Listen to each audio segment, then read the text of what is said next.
Mga kamandots, yes, si Choknat ay in-hit na. Yes, first time.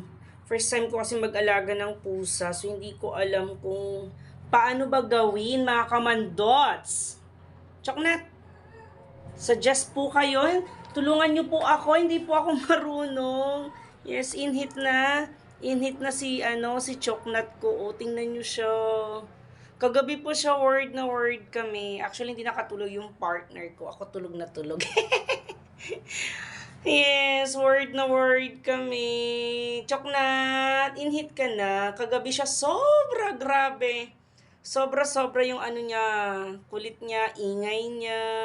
Tapos hindi siya natulog. Hindi rin siya nakain, mga kamandots. Kinakain niya lang ay wet foods.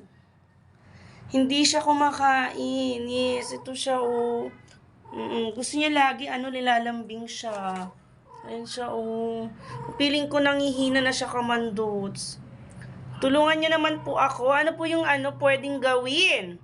Bukod sa ipapabreed na, sa kapwa niya. Kasi hindi pa kami nakakapunta dun sa So, balak namin palahian sa kanya. Ayan siya, oh. Oy. Choknat! Bakit? In-hit ka na? Uy. First time? Oh, ayan na siya. Ganyan siya, oh. Ganyan siya, oh. Oo, ganyan siya. Dumadapa siya.